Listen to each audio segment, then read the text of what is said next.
Shalom, selamat malam Bapak Ibu, Saudara terkasih di dalam Tuhan Yesus Kristus. Pada kesempatan ini kami mendapat kasih kemurahan untuk memberitakan firman Tuhan.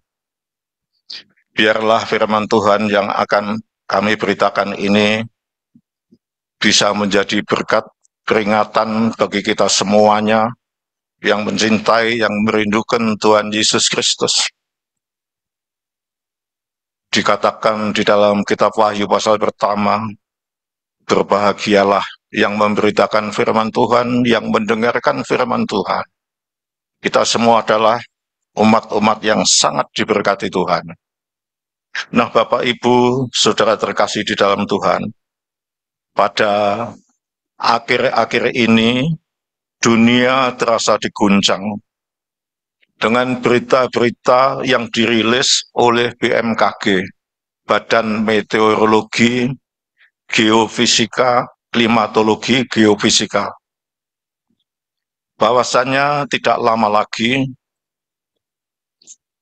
atau tinggal tunggu waktu akan terjadi gempa bumi yang sangat dahsyat. Terjadi gempa bumi megatrust dengan skala intensif yang sangat besar.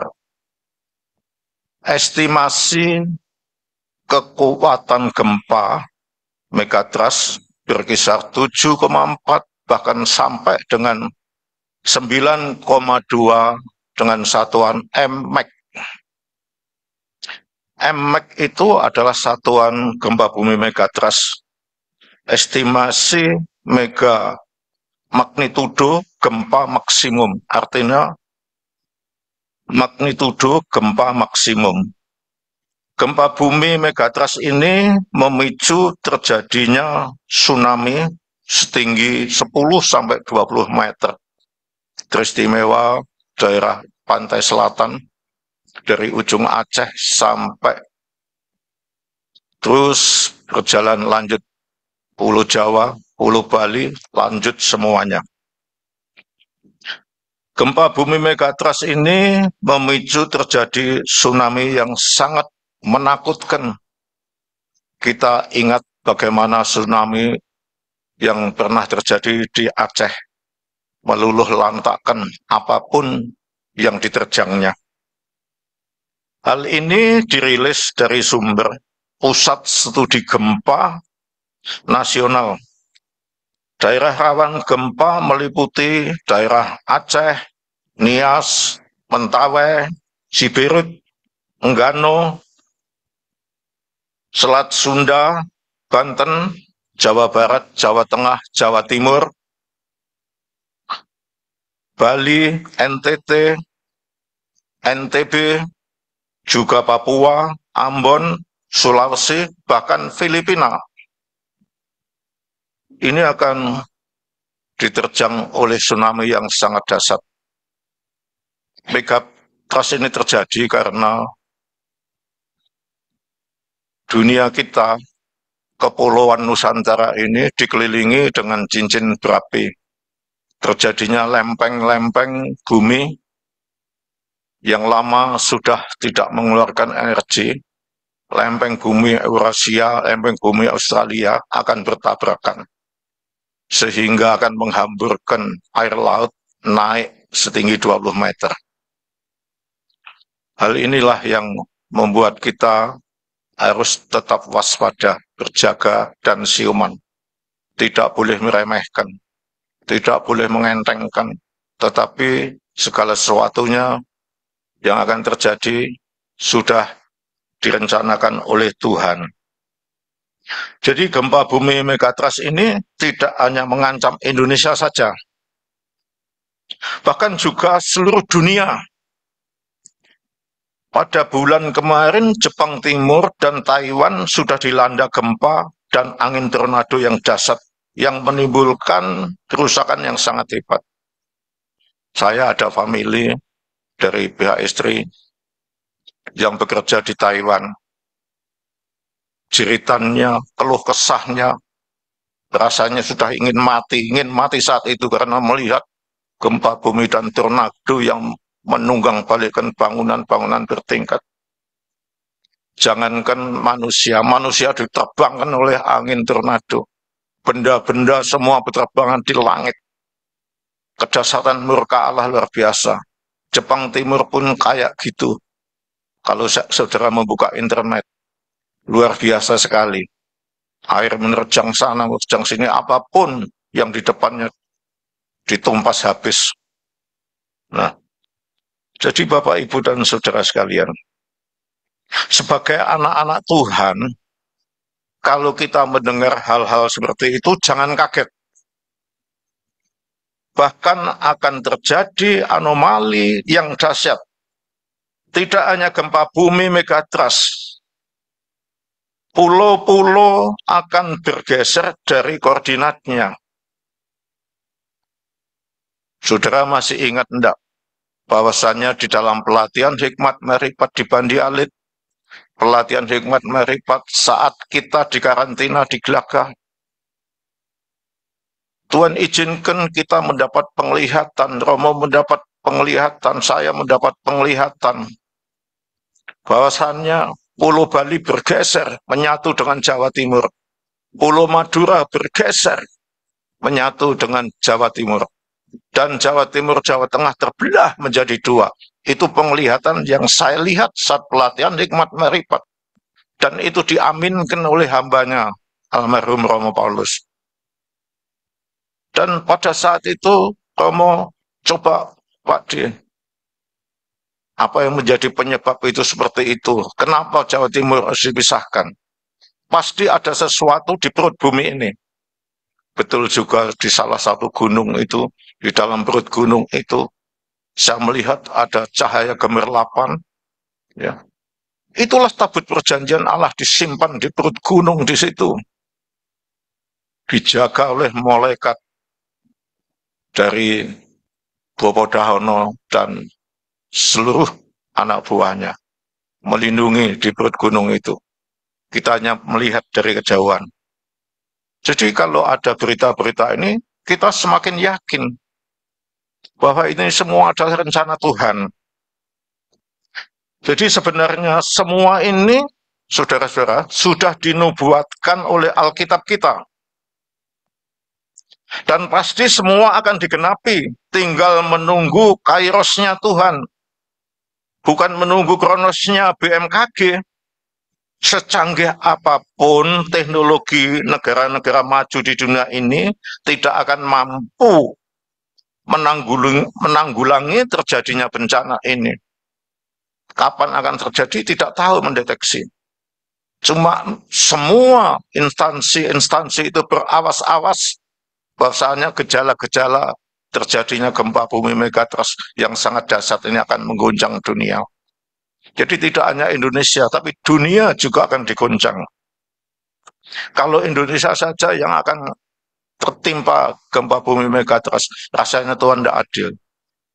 Lah kenapa harus seluruh dunia? Kita lihat nanti, ya.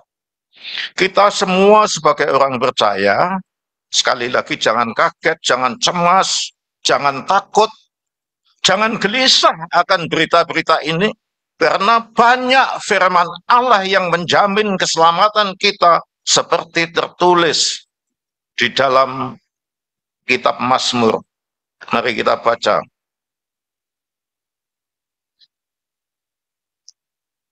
Mazmur pasal 62 ayat 1 dan 2 dibaca. Perasaan tenang dekat Allah. Untuk pemimpin biduan, menurut Yadutun Mazmur Daud, hanya dekat Allah saja aku tenang, daripadanya lah keselamatanku.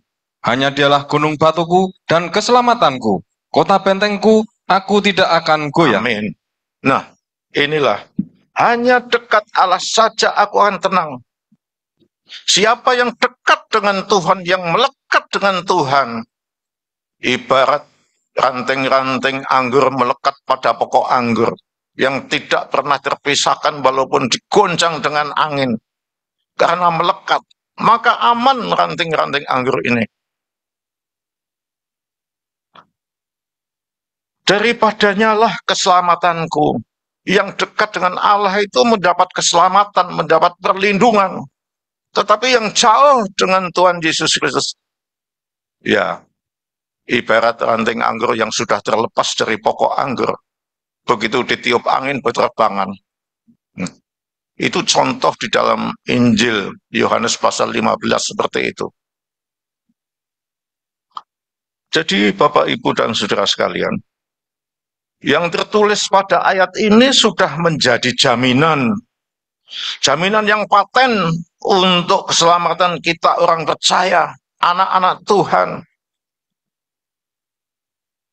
yang menerima salib Tuhan, yang menerima korban Kristus. Artinya Tuhan Yesus Kristus itu bertanggung jawab sepenuhnya kepada kita orang-orang percaya. Kemudian yang tidak percaya bagaimana? Ya, itu masalah mereka sendiri. Kenapa tidak percaya sama Tuhan? Kenapa tidak menerima Tuhan? Itulah. Ini hanya diperuntukkan bagi orang percaya. Hanya dialah gunung batuku dan keselamatanku, kota bentengku, aku tidak akan goyah. Nah, jadi tidak usah takut, gelisah, gentar. Karena dia menjadikan dirinya menjadi gunung batu perlindungan kita dan keselamatan kita, menjadi kota benteng kita. Aku tidak akan goyah. Mungkinkah kota Jogja ini dilanda tsunami? Kalau menurut saya tidak. Karena kota Jogja ini dikelilingi pegunungan daerah selatan. Kecuali tsunami air laut masuk lewat Kulon Progo, lewat Glagah. Apakah juga bisa sampai sejauh 40 km ke titik nol Jogja? Saya kira tidak. Tetapi gempa buminya yang bahaya. Seperti tahun yang lalu. Tahun 2006 kalau tidak salah ya. Sebelum terjadi gempa bumi Jogja yang menelan beribu-ribu jiwa, yang menghancurkan bangunan-bangunan ribuan. 3 bulan sebelumnya saya mendapat petunjuk dari Tuhan. Selesai persiapan, ini saya kesaksian sedikit. Selesai persiapan malam minggu, saya persiapkan untuk khotbah besok pagi di Salatiga. Jam 1 malam, saya baru beranjak istirahat setelah doa sembahyang. Kemudian saya diberi petunjuk lewat mimpi. Melihat salib di angkasa, bercahaya kemerah-merahan. Melihat bulan merah, tembaga. Kemudian melihat fotonya Tuhan Yesus. Melihat peti mati banyak sekali. Melihat orang di bumi berduyun-duyun, lari ke sana, lari ke sini. Dengan membawa harta benda kekayaan. Seperti orang mengungsi, bawa tikar, bawa bantal, bawa kasur, bawa koper, dan lain sebagainya. Pontang-panting ke sana. Kemudian saya terbangun. Baru 5 menit saya tidur. Saya bertanya sama Tuhan, apa maksudnya mimpi yang Tuhan berikan kepada hamba? Tunggulah hambaku. Tidak akan lama lagi akan terjadi satu gempa bumi yang dahsyat. Saya gambar waktu itu, malam itu juga saya gambar, saya tunjukkan pagi hari waktu saya menyampaikan firman. Ini tadi malam saya mimpi mendapat penglihatan ini. Mendapat penglihatan ini. Betul juga setelah 3 bulan, hari Sabtu saya di Salatiga, gempa bumi dahsyat di Jogja. Nah itulah. Hubungan telekomunikasi terputus. Sangat pusing. Pada waktu itu, salah satu jemaat bilang, Pak Diro harus pulang saat ini juga. Loh, ada apa memangnya? Gempa buminya dahsyat sekali. Tadi malam memang gempa bumi, jendela-jendela, kaca-kaca pastor itu watak-watak semua bunyi gitu. Saya mau keluar, kunci disimpan Mbak Imelda, tidak tahu, semua bingung. Nah, itulah menjelang subuh pagi hari, dini hari. Akhirnya saya tetap pulang. Saya yang menghandle pelayan di Salatiga. Baik Bapak, kalau gitu saya pulang. Aduh, di sepanjang jalan mulai masuk Klaten ke Jogja, melihat bangunan pada roboh semua. mayat-mayat dimandikan. Banyak sekali.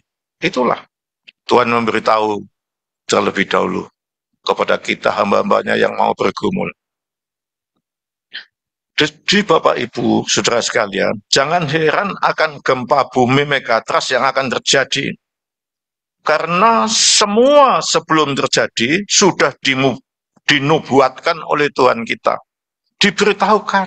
Hamba kecil saja diberitahu, apalagi hamba-hamba yang kaliber nasional, internasional, yang senior-senior, pasti diberitahu semuanya. Kita akan membaca kitab Nabi Haggai pasal 2. Haggai pasal 2, ayat 6 dan 7.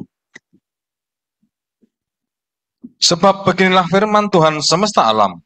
Sedikit waktu lagi maka aku akan menggoncangkan langit dan bumi, laut dan darat. Ingat, sebab beginilah firman Tuhan semesta alam.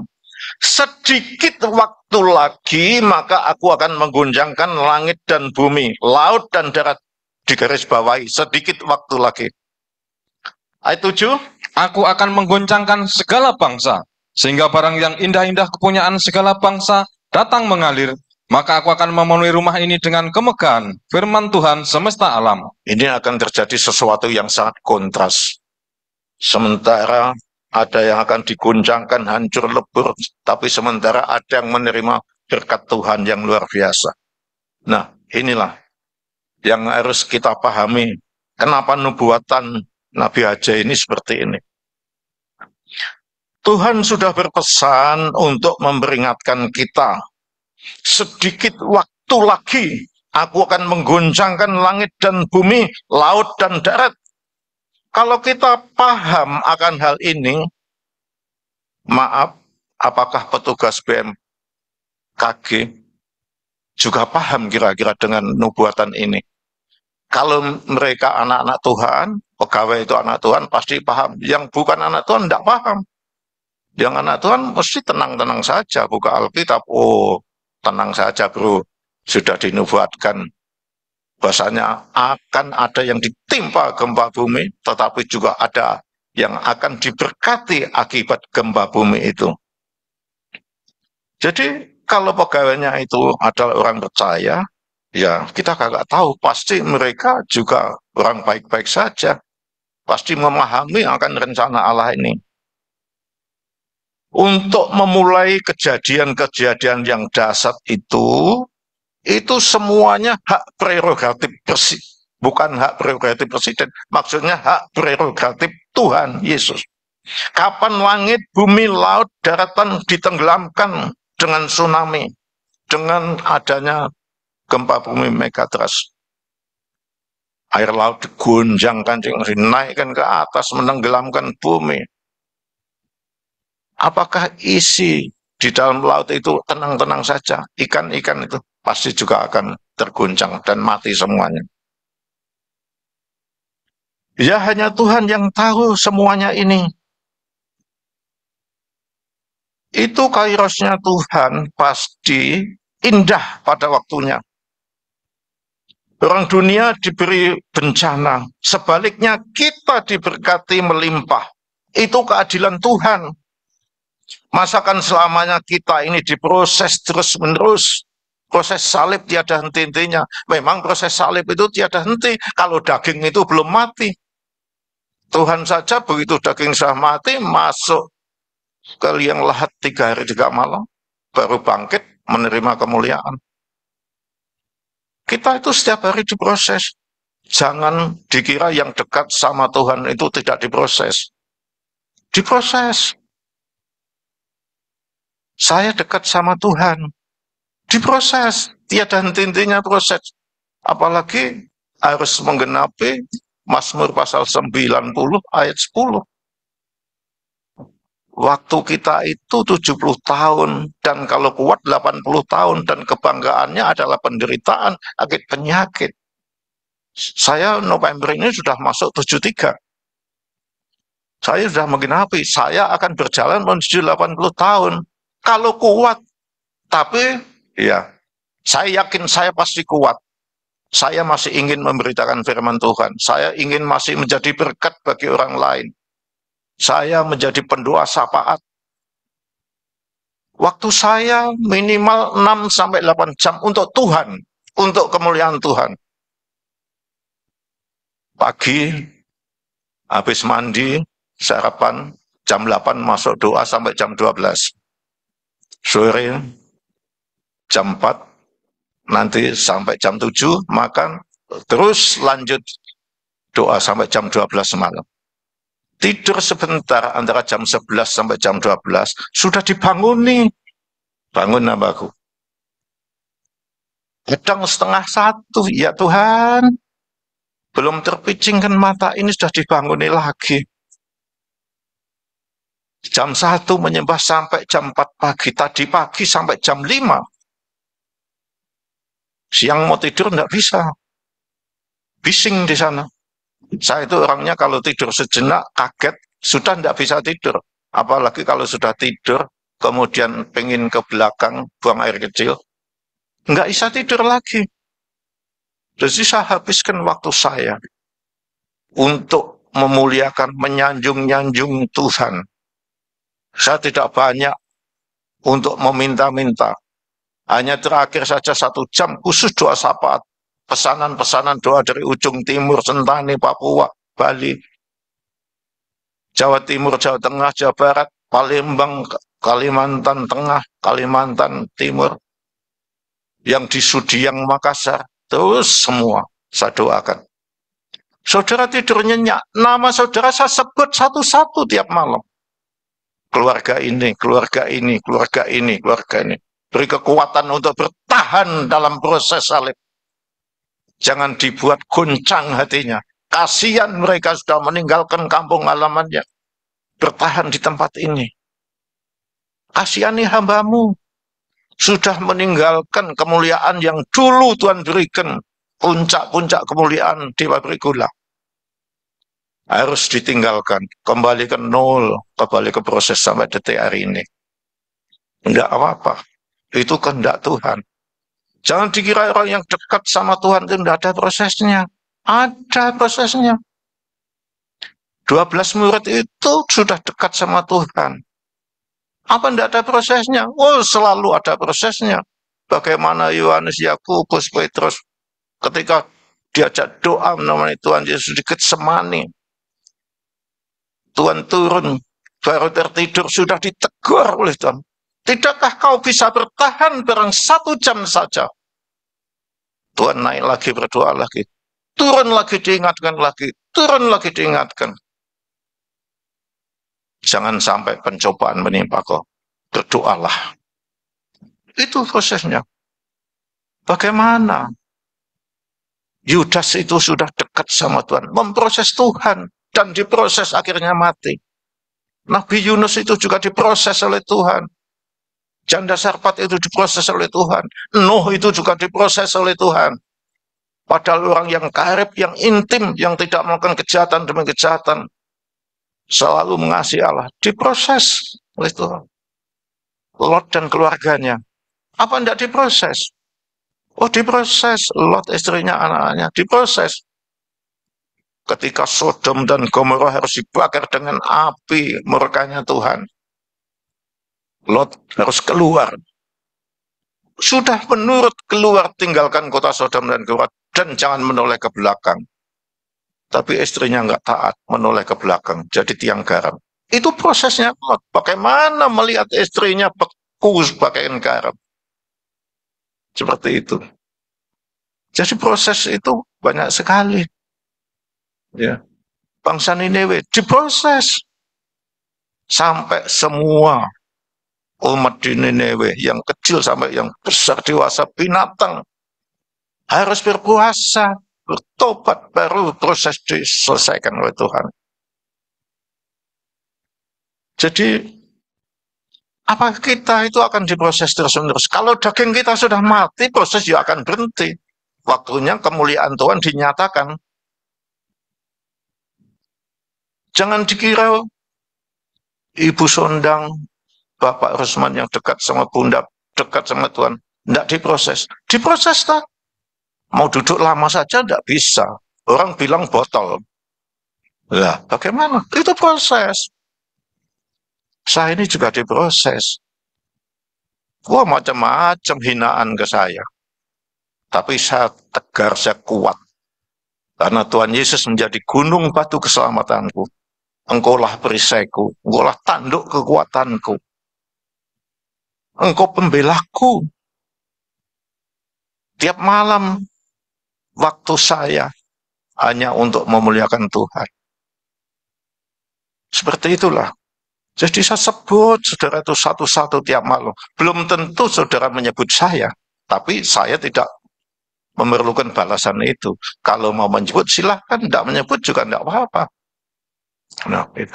Tapi saya harus tiap malam. Kalau misalnya, mah aku sudah capek sekali, ganti mamah yang doa syafaat. Sudah saya catat doa syafaat sampai hafal alamat-alamat ini.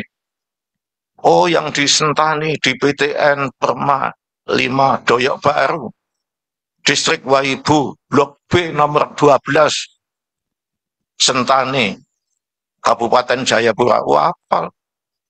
Oh, yang ini si B di Desa Nguling, Mengwi, Badung, Bali. Wah, hafal. Ini jalan Patimura. Hafal semuanya. Semua jemaat-jemaat sini.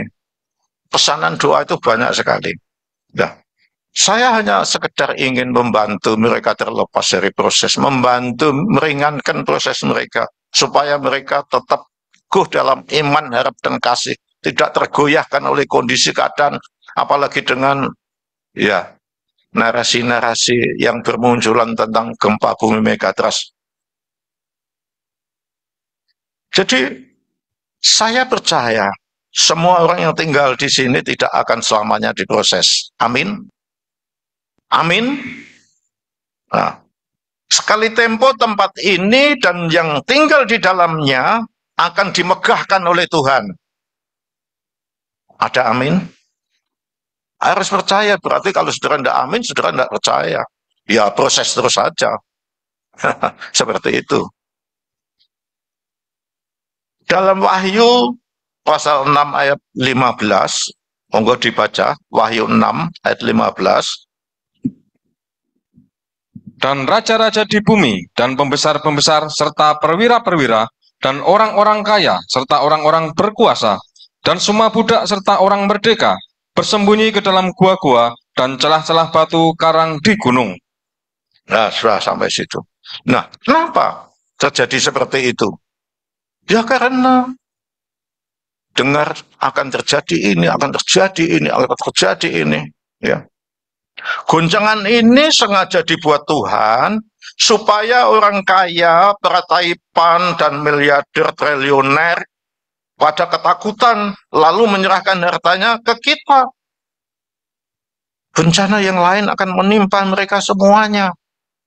Mereka ketakutan. Bukan ketakutan apa? Bagaimana hartaku banyak sekali. Hartaku banyak sekali. Saya tidak bisa membayangkan.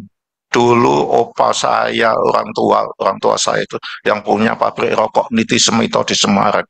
Tambak bandengnya banyak sekali. Dan pabrik rokok Niti Semito itu kemudian dijual di pabrik rokok Jarum Kudus yang saat ini merajai.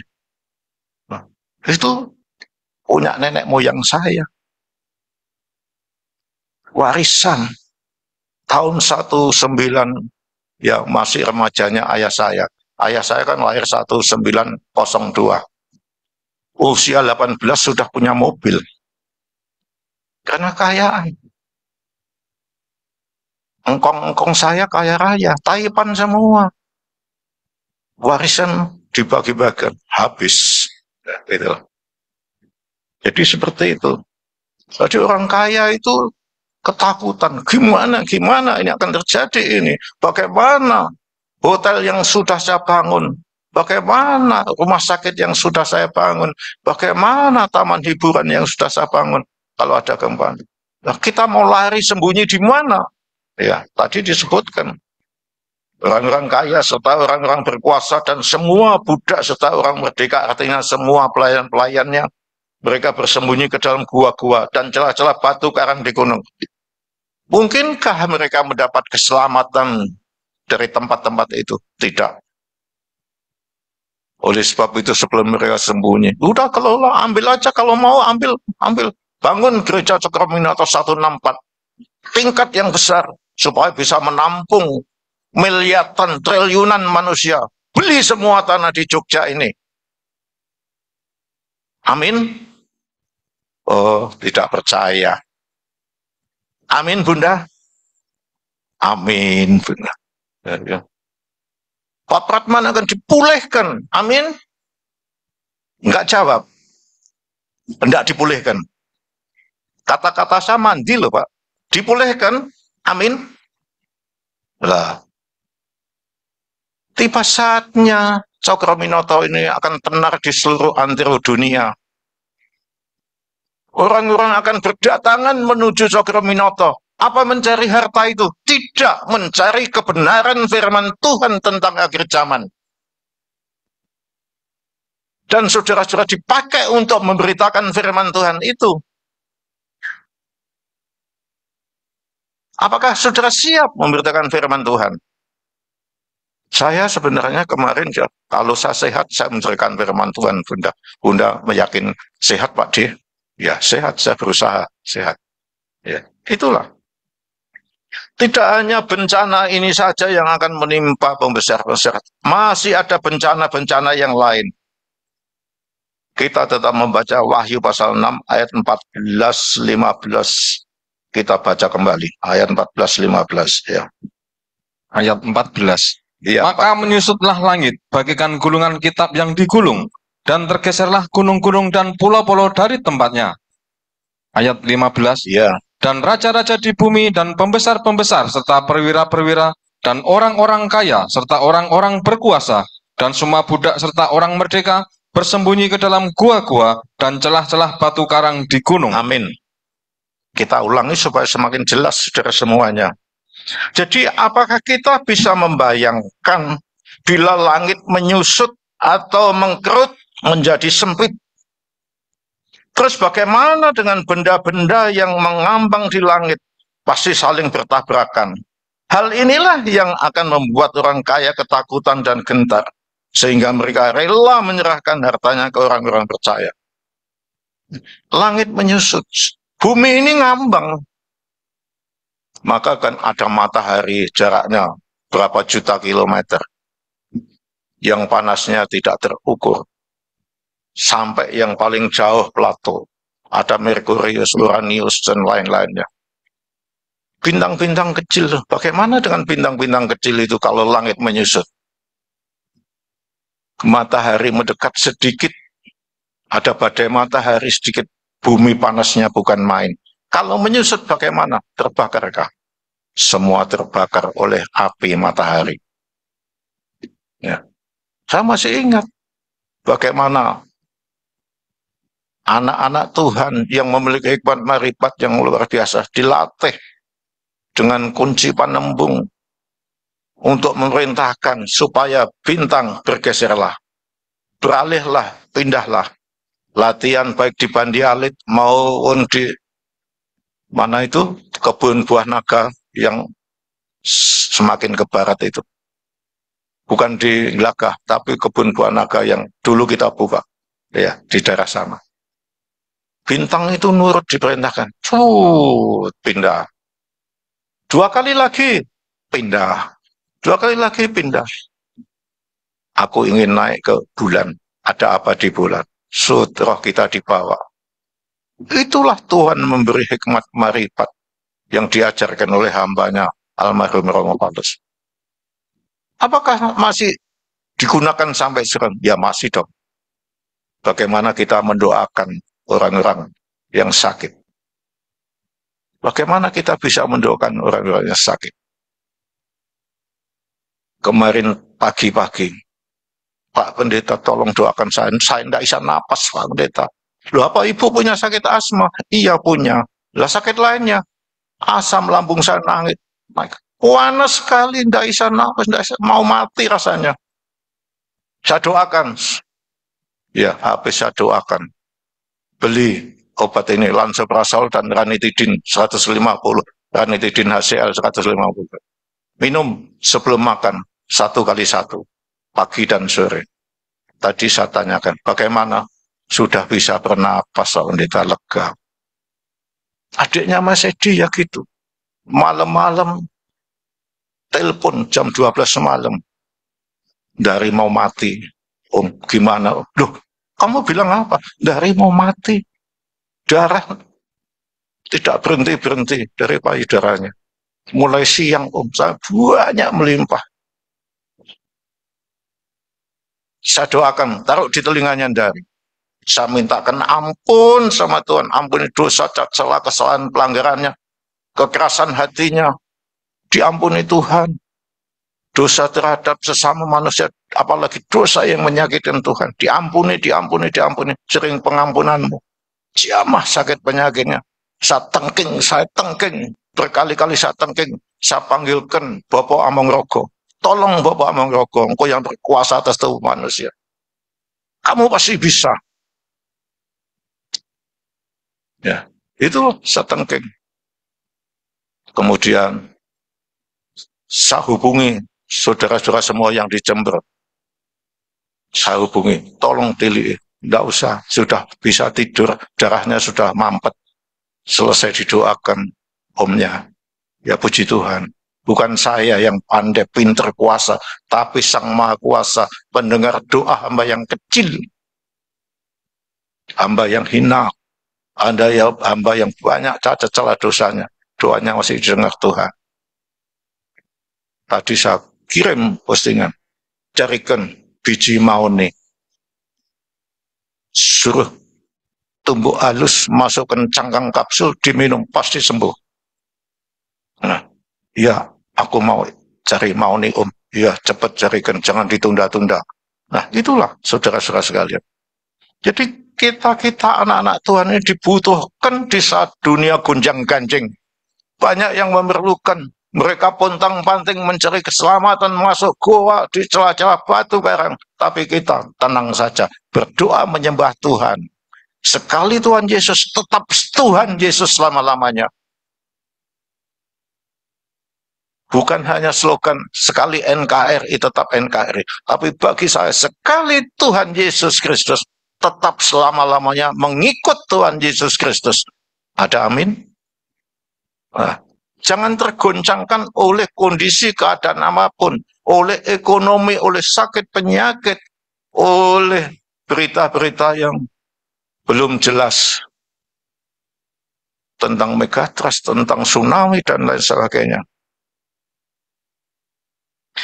Jadi Wahyu pasal 6 ayat 14-15 itu tadi ada hubungannya dengan Haggai pasal 2 ayat 7. Otomatis kita bisa mempersembahkan 7 perkara untuk Tuhan. Di dalam Wahyu pasal 5 ayat 12. Kalau kita tidak diberkati, apa bisa kita mempersembahkan 7 perkara apa yang tertulis di dalam Wahyu pasal 5 ayat 12? Tidak bisa. Tuhan juga memberi sinyal dengan tanda-tanda yang lain, baik yang sudah terjadi maupun yang akan terjadi. Apa yang akan terjadi menimpa dunia ini? Sebenarnya yang mau sungguh-sungguh tekun di dalam Tuhan, diberitahu semuanya.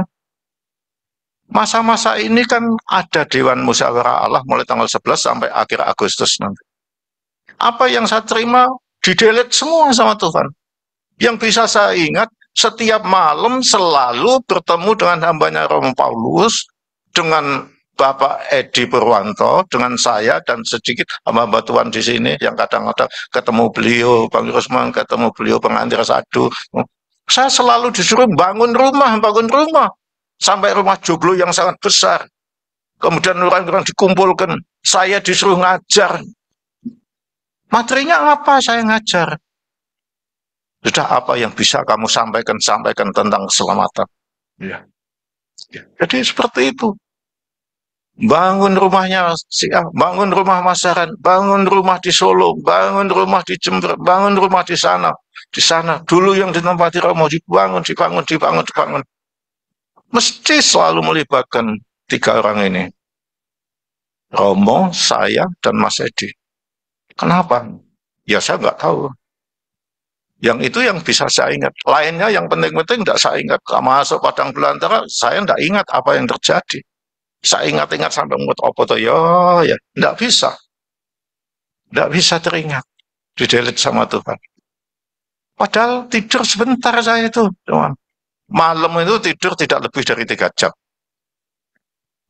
Saya mau nyoba, mulai jam 10 tidur, Pak D, Bunda katakan itu. Tidak bisa jam 11. Bagaimana mau tidur? Cucu saya Jona masih belum tidur, cerewetnya bukan main. Ya seperti itulah. Jadi masih ada tanda-tanda lain yang harus kita ketahui. Lukas pasal 21, kita akan membaca. Lukas pasal 21 ayat 10 dan 11.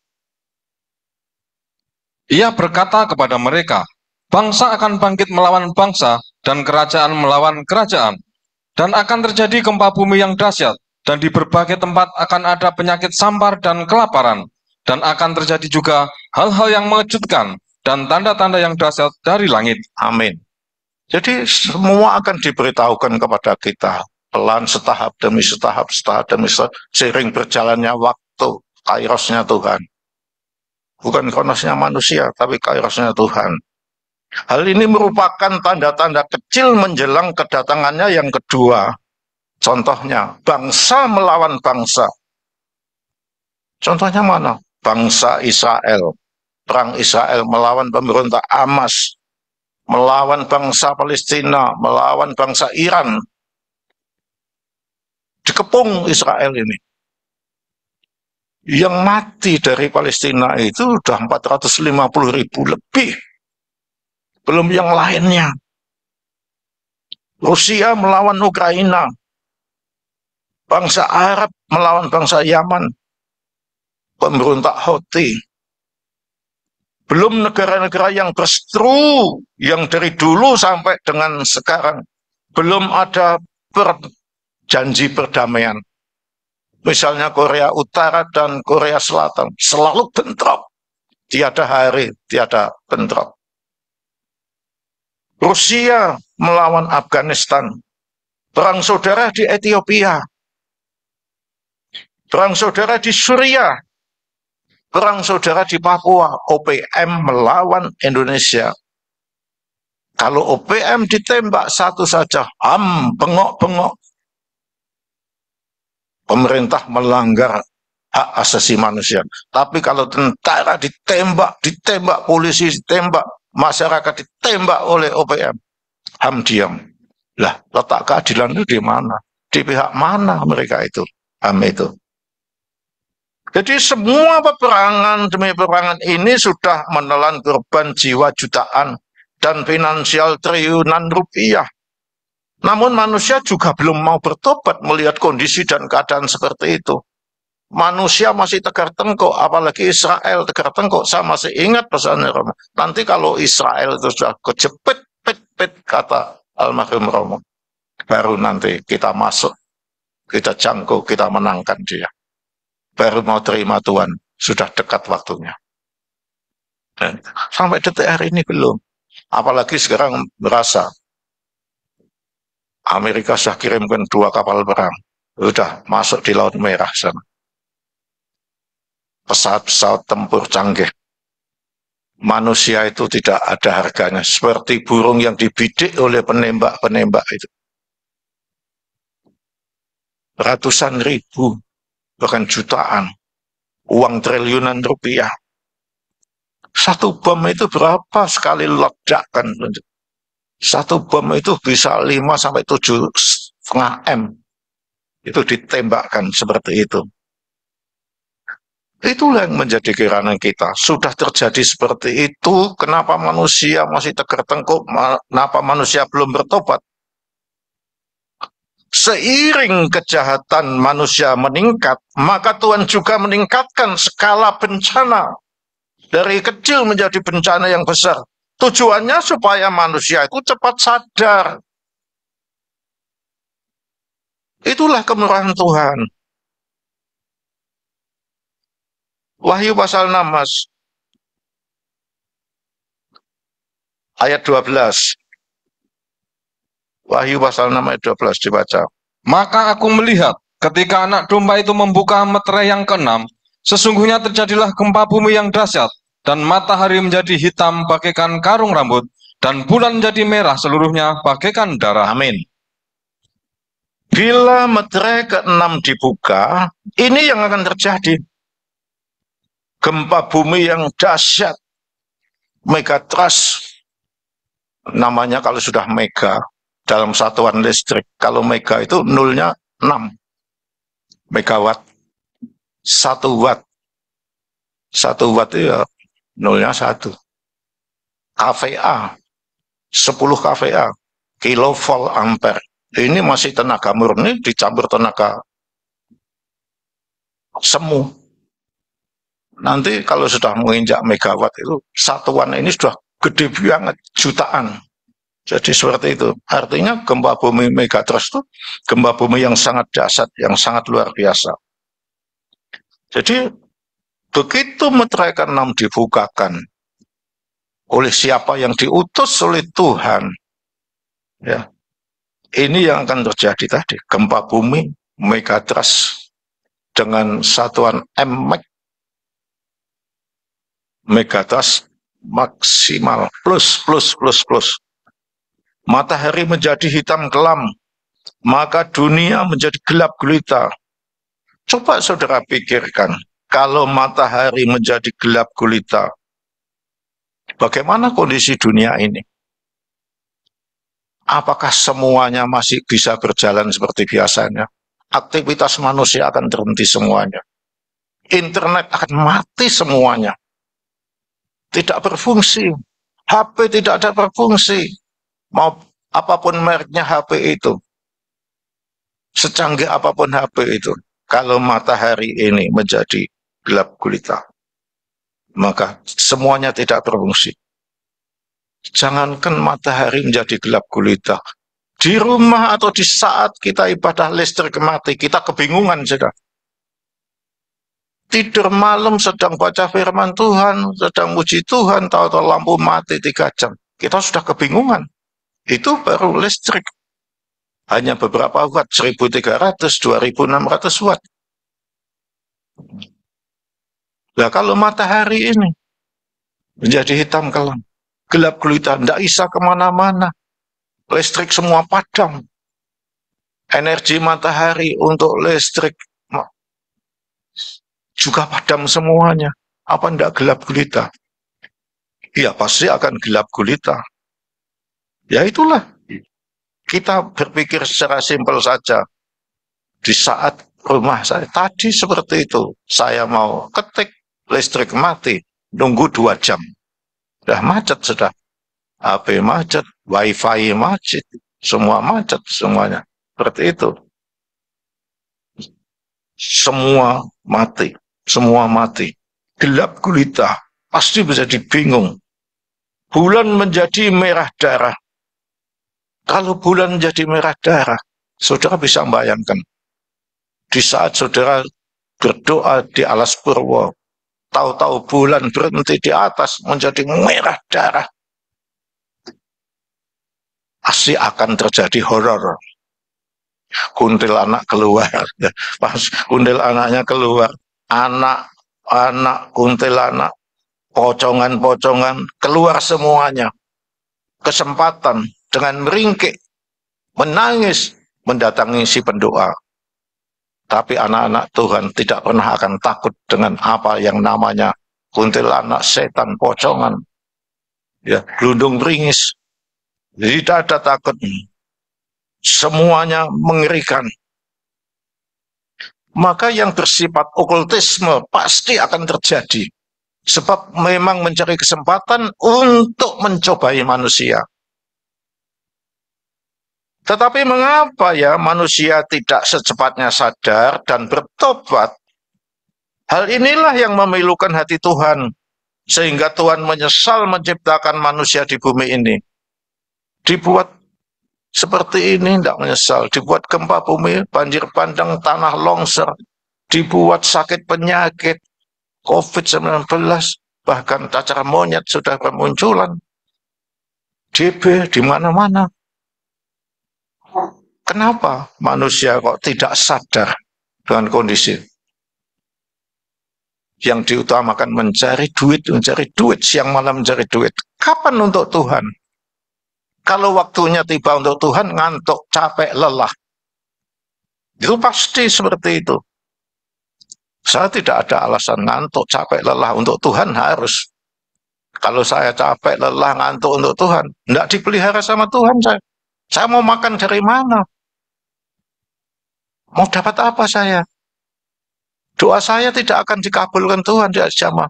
Saya mohon doa yang ada kuasa yang mengikat dan melepas. Tuhan, berikanlah kuasa doa yang mengikat. Apa yang hamba ikat di bumi terikat sampai surga. Apa yang saya lepas di bumi terlepas sampai di surga.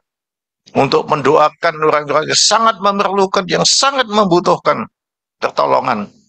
Mereka tidak punya uang. Saya itu sampai nangis ya hadapan Tuhan. Tolong Tuhan. Adiknya Mas Edi jangan direnggut nyawanya saat ini. Mereka itu nggak punya apa-apa Tuhan. Uang nggak ada. Mau makan tiap hari saja harus bantu sana, kerja sana, kerja sana. Bagaimana Tuhan? Kalau itu sampai meninggal, Tuhan beli peti mati minimal yang murah 1,5 juta. Kemudian untuk pemakaman tempatnya 3,5 juta. Belum untuk ini, untuk itu. Apa cukup Tuhan 10 juta? Nah, saya sampai menangis seperti itu. Jangan Tuhan, sembuhkan. Mas Edi itu montang-manting sendiri, antar sekolah ori, jemput sekolah ori, ke sana melayani gereja di Mangli sana, bangun sana, cari uang sana, nunggu ya Mbak Dari seperti itu, harus cuci kain-kain yang banyak, yang sudah amis, anyir, sampai 1 jeding penuh. Nah, itulah saya nangis itu, didengar doa saya oleh Tuhan, disembuhkan oleh Tuhan. Mudah-mudahan berkelanjutan sembuh dan sembuh. Harapan kita seperti itu. Jadi, sudah dunia dihukum seperti itu, manusia tetap nggak mau sadar. Memang bandel manusia itu. Maksud saya, manusia non anak-anak Tuhan.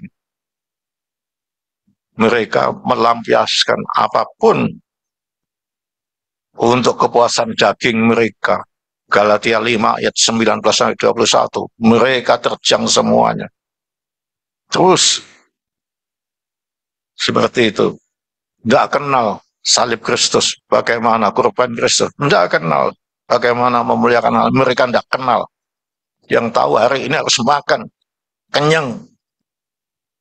Ya.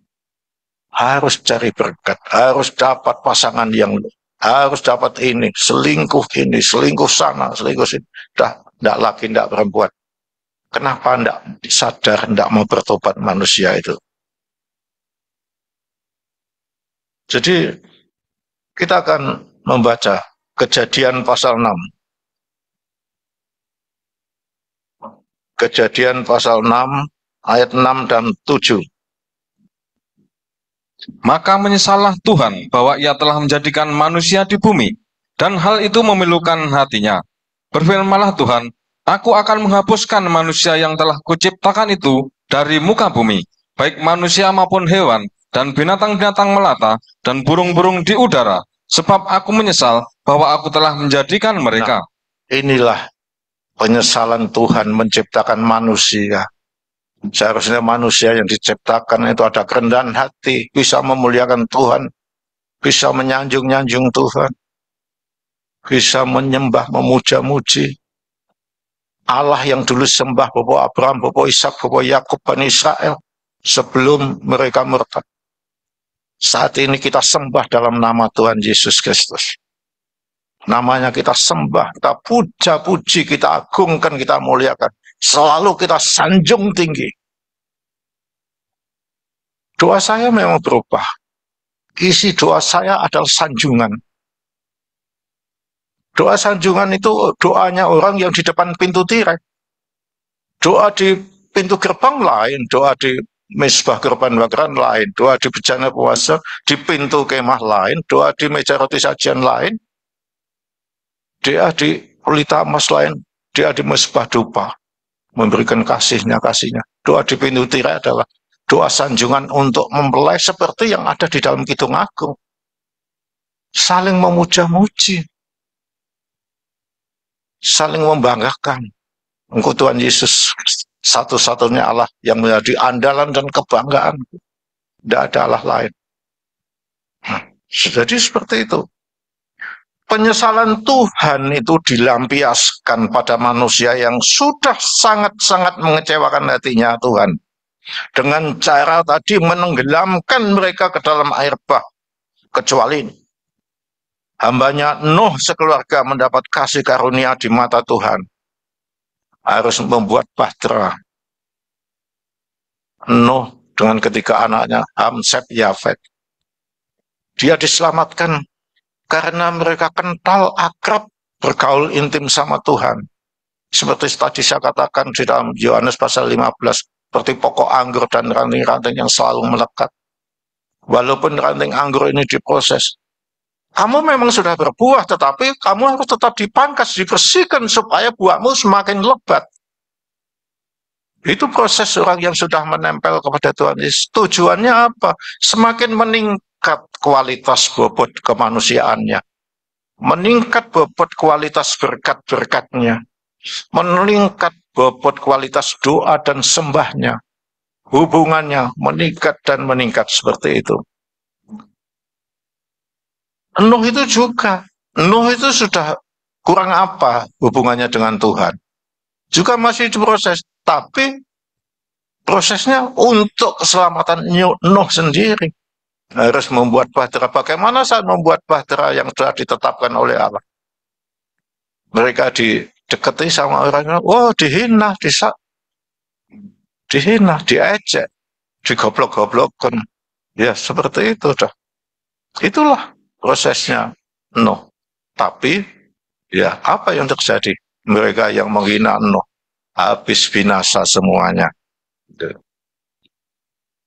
Yeremia pasal 10, Mas. Yeremia pasal 10 ayat 10 saja. Tetapi Tuhan adalah yang benar. Dialah Allah yang hidup dan Raja yang kekal. Bumi goncang karena murkanya, dan bangsa-bangsa tidak tahan akan geramnya. Amin. Jadi, kemarahan Tuhan tidak terbendung. Melihat tingkah laku manusia yang semakin jahat, Tuhan telah muak dengan manusia. Siapa yang bisa menyalahkan Tuhan dengan kejadian-kejadian dahsyat yang dirancangnya? Manusia tidak bisa menyalahkan Tuhan. Yang salah itu manusianya. Kenapa tidak taat, tidak patuh, tidak setia supaya dipermuliakan? Tidak. Seenaknya sendiri saja manusia. Tuhan yang disalahkan. Tidak bisa. Jadi justru manusia itu yang salah, yang tidak mau seturut dengan firman-Nya. Siapapun yang hidup di bawah kolong langit ini harus tunduk, taat, dan patuh kepada Tuhan sebagai sang Khaliknya. Sekarang kita tidak tahu kapan janji nubuatan Tuhan digenapi. Mungkin yang lain mengejek, aduh Megatrust, kapan Megatrust? Aduh dulu Jogja mau dilanda tsunami. Kita sudah buat getek jutaan, puluhan juta, lenyap-lenyap. Mana buktinya? Jangan berkata seperti itu. Itu masih berkelanjutan. Tuhan itu mendidik kita taat sedikit demi sedikit. Buatlah getek. Ya kita buat, kita taat. Nanti disuruh apa, buat apa lagi? Kita buat. Seperti apa yang saya lihat dalam mimpi. Buat rumah ini. Untuk apa rumah ini? Untuk apa rumah Budian Manis diperbaiki? Untuk apa rumah masakan diperbaiki? Harus pasang lampu, pasang dinding, ini cat bagus. Untuk apa juru yang besar itu nanti? Kumpulkan orang-orang itu. Kamu ajar. Nah, Tuhan itu punya tujuan. Jadi jangan dikira Bunda merancang buat getek itu berhenti sampai di situ. Tidak akan berlanjut terus ini. Pasti akan berlanjut. Sesaat itu memang dihentikan karena bahan-bahannya tidak tahan lama jadi rusak. Tapi perintah itu akan berlanjut. Apa yang dulu pernah terjadi dialami oleh Nuh, pasti akan terjadi di akhir zaman ini. Itu pelatihan membuat getek. Coba buat getek, bisa apa enggak kira-kira? Kalau pada saat itu langsung di air masuk ke kota Jogja setinggi 5 meter. Oh, penuh getek itu, semua numpang duduk di situ. Setinggi 5 meter, bahkan di atas rumah. Getek itu tidak muat untuk menampung orang-orang Tompian, masyarakat Tegal Rejo, tidak bisa. Untuk kita sendiri saja, tidak bisa. Dan jangan dikira itu setelah punah kemudian rencana Tuhan berhenti. Tidak, tetap akan jalan. Pasti nanti akan dilanjutkan dengan acara yang lain, dengan perintah-perintah yang lain, yang akhirnya nanti membuat kapal raksasa yang besar. Walaupun kapal itu Allah sendiri yang akan. Nah, kita akan dibawa ke sana. Itulah saudara-saudara sekalian. Jadi sedikit demi sedikit Tuhan itu perintahkan ini dan itu. Sama dengan kita belajar tabernakel. Sedikit demi sedikit masuk pintu gerbang, mengenal 4 warna. Masuk lagi, ketemu mesbah korban. Oh, ini artinya bertobat. Persembahkan ini. Ketemu bejana pembasuhan. Langsung pintu kemah. Di pintu gerbang Roh Kudus memimpin, di pintu kemah menguasai. Terus ketemu meja roti sajian. Setingkat demi setingkat, langsung pelita emas, langsung wisata, langsung pintu tirai perbaikan tirai daging. Akhirnya tabut perjanjian Allah. Ya, itulah. Setingkat demi setingkat, terus bertumbuh dan berkembang. Getek kecil-kecil, dulu buat getek dari bambu. Bunda, tidak bisa Bunda, ini pasti tenggelam. Ini pasti tenggelam. Dan itu hanya bisa muat paling 5 orang, pasti tenggelam. Harus buat pakai bahan pelampung yang kuat. Akhirnya buat. Ya itu belajar taat dulu. Belajar memahami rencana Tuhan itu seperti itu. Jadi saudara sekalian, sekarang kita tidak tahu janji nubuatan Tuhan itu kapan mau digenapi. Berita ya BMKG itu kapan mau digenapi. Kita tidak tahu. Juga prediksi BMKG kapan akan terjadi. Yang pasti 1 Yohanes pasal 2 ayat 17 menuliskan. Dan dunia ini sedang lenyap dengan keinginannya. Tapi orang yang melakukan kehendak Allah tetap hidup selama-lamanya. Membuat getek, itu kehendak Allah apa kehendak Bunda? Nah, itulah. Saya menyembah 5 jam, 6 jam, 8 jam. Itu kehendak saya pribadi apa kehendak Tuhan? Ya, kita harus pahami itu. Kita harus pahami. Kalau kita ingin selamat untuk hidup selama-lamanya, ya kita harus melakukan apa yang menjadi kehendaknya Sang Khalik. Jika dalam waktu dekat ini prediksi dan estimasi BMKG itu terjadi, itu berarti Tuhan tidak terjadi ya. Apa yang disampaikan oleh BMKG tidak terjadi. Gempa bumi tidak terjadi, tsunami tidak terjadi. Jadi itu berarti Tuhan masih memberi kemurahan dan kesempatan pada manusia masing-masing untuk memperbaiki diri dengan cara hidup lebih baik lagi. Berdamai, bertobat, menjalani hidup untuk mentaati kehendak Allah sesuai dengan hukum-hukumnya.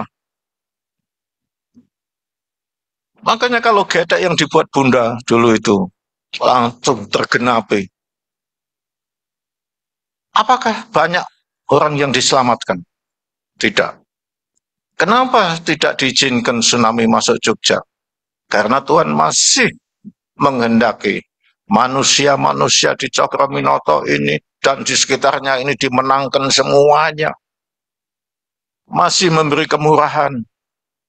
Kasih setia, kasih karunia Tuhan masih melimpah. Ingin menyelamatkan lebih banyak lagi. Masa akan satu Jogja dilanda tsunami yang selamat hanya yang punya getek. 1, 2, 3, 4, kalau tidak salah dulu, 4 getek. Cukup berapa itu jemaat? Sedikit sekali yang diselamatkan Tuhan. Makanya ditunda oleh Tuhan, tidak terjadi. Kemudian netizen dari luar, omongannya, wah, sudah gini. Karena kenapa? Mereka tidak paham akan rencana Tuhan. Dibilang koplak, dibilang, wah, sudah macam-macam. Membuang-buang uang jutaan. Rencana Tuhan itu masih berlanjut. Kenapa BMKG mengumumkan megatrust akan terjadi? Skala 9,2 itu luar biasa. Dahsyat sekali. Terayun-ayun gereja ini. Terayun-ayun gereja. Pohon-pohon, menara-menara. Itu terayun-ayun semuanya. Nah, kalau belum terjadi itu tadi artinya Tuhan masih mengendaki banyak orang yang harus diselamatkan.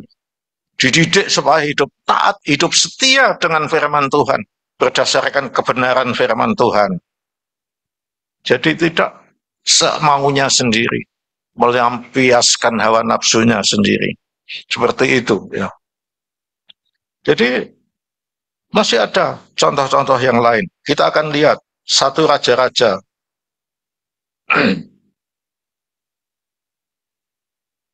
Satu raja-raja pasal 3 ayat 6. Dibaca. Lalu Salomo berkata, Engkaulah yang telah menunjukkan kasih setiamu yang besar kepada hambamu Daud, ayahku, sebab ia hidup di hadapanmu dengan setia, benar dan jujur terhadap engkau.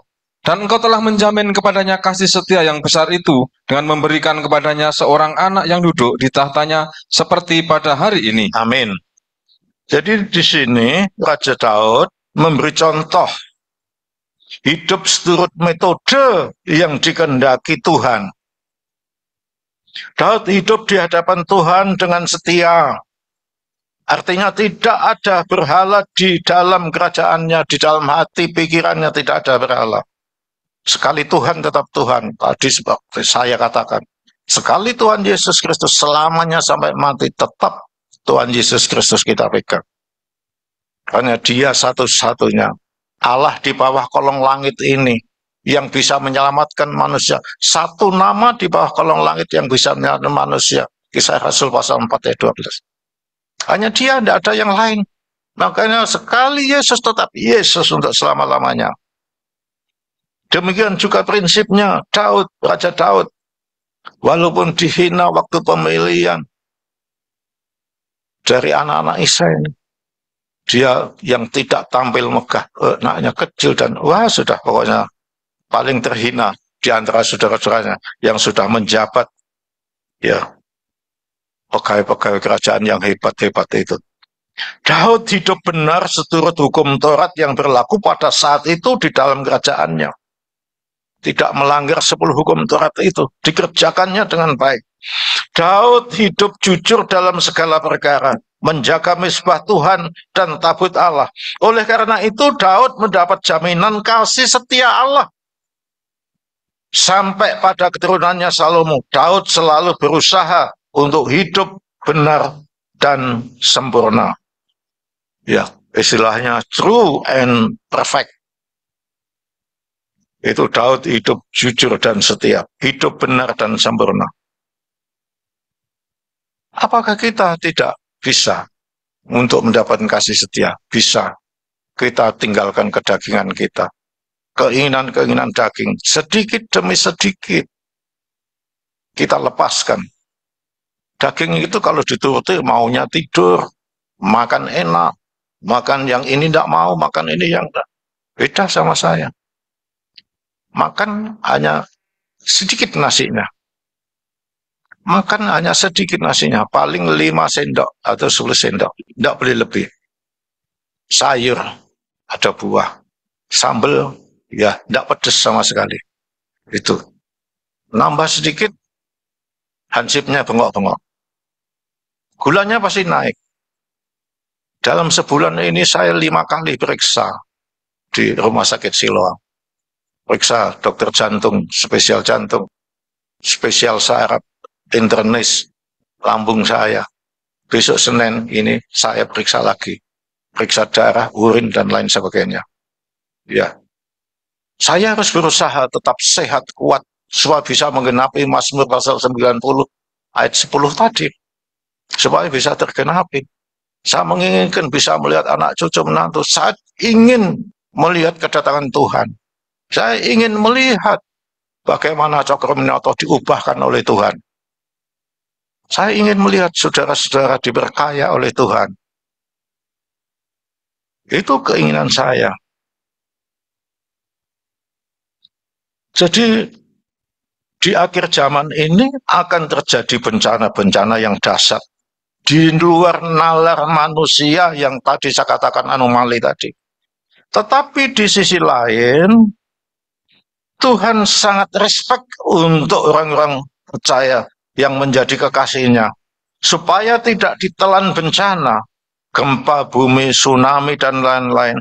Bahkan aman dari gangguan iblis Tritunggal. Tuhan menyediakan suatu tempat yang jauh dari intensi ular naga tua. Tuhan sudah merancang semua. Dunia ini akan porak-poranda. Bagaimana umatku, calon mempelaiku, calon mempelai wanita Tuhan, supaya selamat, tidak terlindas dengan bencana-bencana alam. Tidak ditenggelamkan dengan tsunami, tidak digoncang dengan megatrust. Tidak kena lahar Gunung Merapi yang meledak sampai ke Jogja. Bagaimana caranya Tuhan? Tuhan memberikan kasih setianya kepada Daud. Tuhan pun saat ini juga akan memberikan kasih setianya kepada kita semuanya. Jaminan kasih setia Allah itu pasti sampai kepada keturunan kita kalau saat ini kita hidup menempel kepada Tuhan. Anak cucu kita tidak diizinkan minta roti kepada tetangga, ke orang lain. Semua dijamin dan kita semuanya dijamin masa depan kita oleh Tuhan. Tuhan sudah menyediakan satu tempat supaya kita itu terbebas dari intensi ular naga tua. Di saat antikris nanti muncul, di saat kegenapan Wahyu pasal 13 sampai 19, Tuhan sudah sediakan tempat bagi kita. Yeremia 18 ayat 8. Tetapi apabila bangsa yang terhadap siapa aku berkata demikian telah bertobat dari kejahatannya, maka menyesalah aku bahwa aku hendak menjatuhkan malapetaka yang kurancangkan itu terhadap mereka. Amin. Lah, inilah Tuhan kita. Maha penyayang, pengampun, pengasih, maha penyembuh. Memang bencana sudah disiapkan untuk manusia, untuk menghancurkan manusia yang tidak mau bertobat. Tapi kalau manusia mau bertobat, Tuhan itu menyesal, merancangkan satu kejahatan untuk menghukum manusia yang mau bertobat, yang mau kembali dekat kepadanya.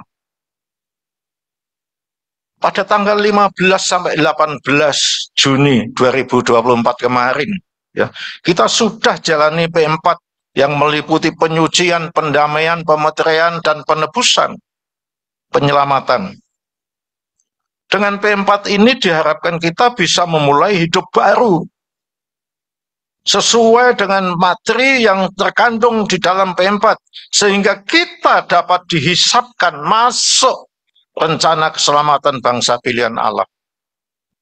Itu rekayasa Tuhan semuanya, bukan akal-akalan kita yang ada di tempat ini, bukan bunda berhamba Tuhan, enggak.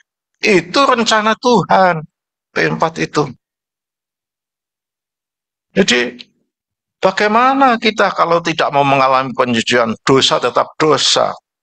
Bagaimana kita tidak mengalami pendamaian, seteru berseteru tetap seteru. Berarti Korea Utara, Korea Selatan, kapan mau berdamai? Siapa yang menjadi penebus kita kalau kita tidak mengenal pribadi Tuhan Yesus, Sang Penebus kita?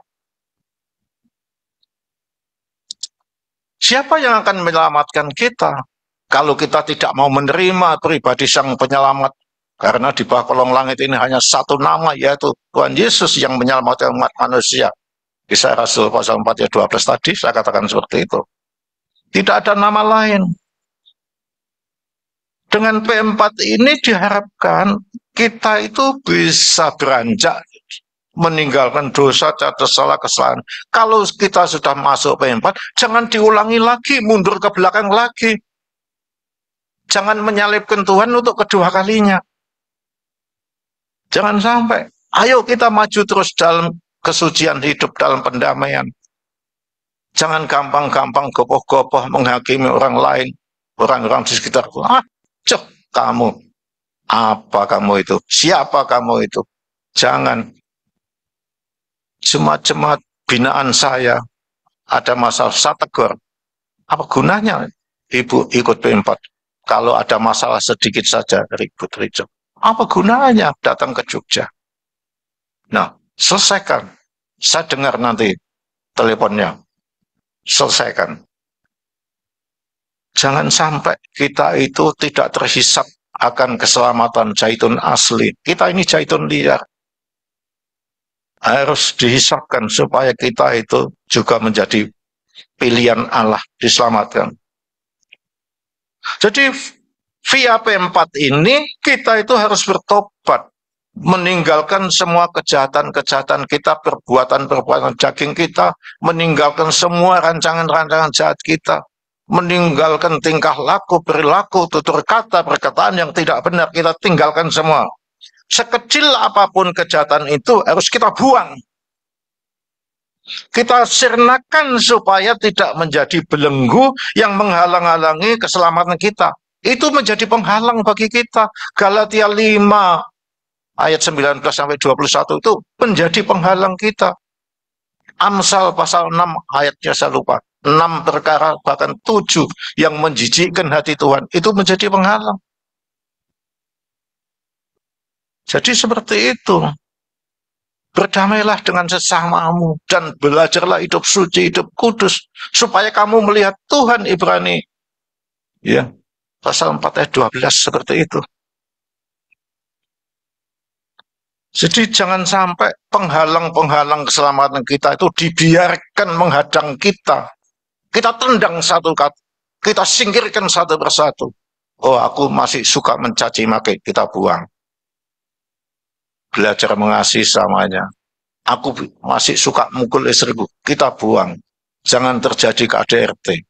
Baru-baru ini terjadi KDRT. Pelakunya siapa? Pendeta. Netizen sampai viralkan ini pendeta keparat yang dari Sidoarjo itu.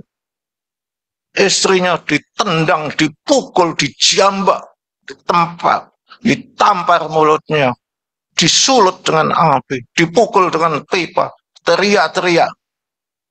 Anak-anaknya mau mendekat, pukul semuanya. Berlaku bertahun-tahun, tidak berani melapor, diancam, dibunuh. Pendeta ya dosen, ya dokter. Bayangkan itu. Pendeta apa? Saya bilang itu pendeta Durno. Dulu siapa yang mau wisuda, yang mentahbiskan jadi pendeta, harus bertanggung jawab. Nah, itu terjadi di Sidoarjo, Jawa Timur, dekat Surabaya sana. Saat ini sudah ditangani Polda Jatim. Nah, viralkan ini supaya bisa ditangkap ini. Jahat sekali orang ini. Jadi siapapun, dosa macam apapun, perbuatan daging apapun, tingkah laku apapun yang menjadi penghalang, mari kita tinggalkan, kita singkirkan, kita singkirkan. Kita mencari keselamatan. Yeremia pasal 26 ayat 13. Oleh sebab itu, perbaikilah tingkah langkahmu dan perbuatanmu, dan dengarkanlah suara Tuhan, Allahmu, sehingga Tuhan menyesal akan malapetaka yang diancamkannya atas kamu. Amin. Ini pesan yang luar biasa, harus saudara garis bawahi. Oleh sebab itu, perbaikilah tingkah langkahmu. Sudah betul, sudah benar atau belum tingkah langkah kehidupanmu dan perbuatanmu. Mencuri tetap mencuri, pezina tetap pezina. Itu perbuatan yang tidak benar, harus dibuang. Dan dengarkanlah suara Tuhan. Dengarkanlah suara Allahmu, sehingga Tuhan menyesal akan malapetaka yang diancamkannya atas kamu. supaya ancaman megatrust ini tidak menimpa kita, tidak menimpa Jogja. Silahkan terjadi megatrust, tapi kita aman dalam pelukan kasih sayang Tuhan. Kita aman di dalam genggam tangan Tuhan, karena kita anak-anak yang dikasih, anak-anak yang sudah bertobat, anak-anak yang mau hidup benar, anak-anak yang mau menuruti kehendak Tuhan, yang meninggalkan dosa kejahatan. Itulah. Jadi Tuhan itu menyesal kalau ingin menghukum kita. Kita taat, disuruh buat kita, ya buat kita. Disuruh, ya, malam tidur mulai jam 10. Padahal saya susah tidur. Ya, saya coba jam 10 mulai tidur. Nggak bisa. Bagaimana saya mau tidur jam 10 sampai jam 11? Memang untuk kesehatan bagus, liver kita bagus. Tapi setengah 1 jam bangun aku. Sampai Allah berpagi-pagi setengah 5 baru bisa tidur. Nanti jam 7 bangun mandi, sembahyang lagi. Terus dan terus seperti itu. Ya, waktu saya untuk Tuhan, sisa hidup saya untuk Tuhan. Bukan untuk daging saya, tapi untuk kemuliaan Tuhan, untuk saudara-saudara saya, anak cucu menantu, adik-adik ipar saya, kakak-kakak ipar saya yang sudah ditinggal mati pasangan hidup, yang tinggal di Pulau Jawa, yang tinggal di luar Pulau Jawa, yang ada di Jawa Timur, yang ada di Jawa Tengah, Jawa Barat, di Palembang, Kalimantan Tengah, Kalimantan Timur, yang tinggal di Sulawesi. Tiap malam saya doakan. Jemaat-jemaat rohani saya doakan sampai hafal alamatnya satu persatu. Ya itu. Yang tinggal di komplek Awas Cokronoto 164. Bunda sekeluarga. Almarhum hamba muti-muti ya swarga. Para hamba-hamba Tuhan. Bapak ini, Bapak ini, Bapak ini, sekeluarga, Bapak ini, sekeluarga, Bapak ini, sekeluarga. Curahkanlah kuasa rohmu. Bukakan pintu berkat-Mu. Jauhkan dari malapetaka, musibah, bencana di mana-mana. Berikanlah hati yang takut dan gentar kepadamu, supaya mereka tidak meninggalkan iman, harap, dan kasih. Tetap mencintai Tuhan. Wahyu pasal 12.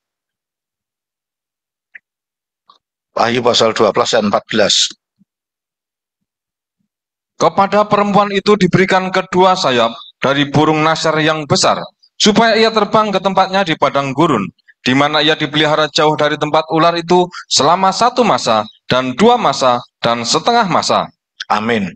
Nah, inilah Bapak, Ibu, dan Saudara. Tuhan sudah menyediakan tempat hutan taman. Di saat dunia akan dilanda bencana yang sangat hebat, yang sangat luar biasa. Anak-anak Tuhan yang sangat dikasih, disayangi Tuhan akan dibawa ke sana. Dengan apa kita ke sana? Ya, hikmat marifat mengatakan, kita berlari tanpa kaki. Kita terbang tanpa sayap. Dengan hikmat marifat kita bisa sampai ke sana.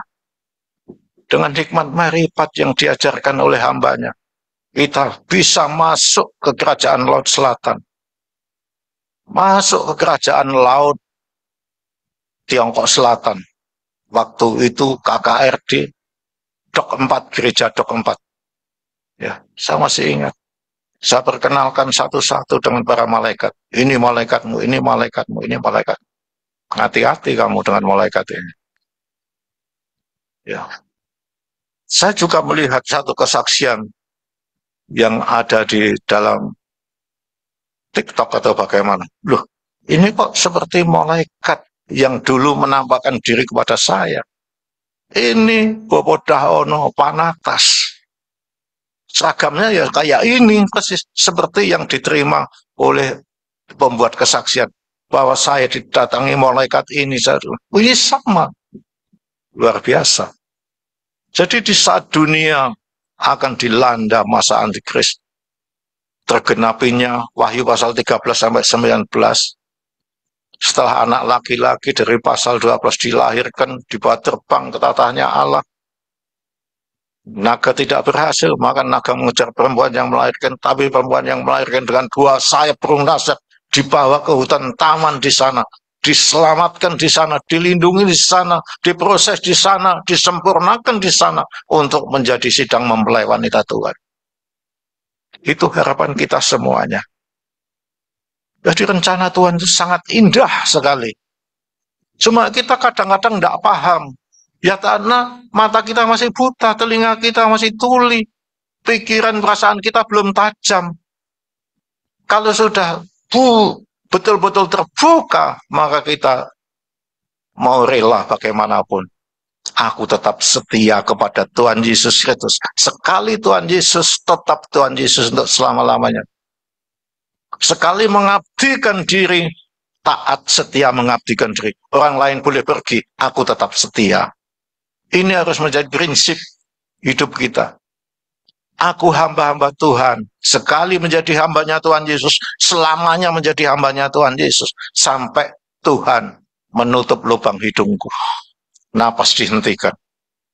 Kalau boleh, masuk padang belantara pengungsian yang sudah disiapkan sesuai dengan rencana yang indah, supaya anak-anaknya tidak tercampakkan oleh bencana-bencana alam yang akan silih. Tidak perlu kita lari ke gua-gua, sembunyi di celah-celah batu karang. Mereka yang kaya-kaya, yang tidak mengenal Tuhan, seperti itu perbuatannya. Dan mereka yang meninggalkan harta kekayaannya sebelum meninggalkan, rekeningmu nomor berapa? Tak kirim sudah, hartaku banyak sekali. Udah, dikirim. Taipan di Indonesia 10. Hartanya ada yang 150 triliun, ada yang 225 triliun, ada yang 100 triliun, 85, paling sedikit 55 triliun. Taipan. 10 Taipan di Indonesia, seperti itu. Hanya butuh berapa triliun untuk membangun ini. Jogja akan menjadi pusat kegerakan di akhir zaman. Jogja akan menjadi pusat kegerakan akhir zaman. Semua bangsa-bangsa akan datang ke Jogja. Dan Anda semuanya akan dipakai untuk memenangkan mereka. Amin. Percayalah, tiba saatnya akan terjadi. Asalkan saudara semua setia sampai titik darah penghabisan membela Tuhan Yesus Kristus. Ya, Tuhan itu tidak perlu dibela. Artinya Tuhan Yesus itu selalu dijunjung tinggi, disanjung tinggi.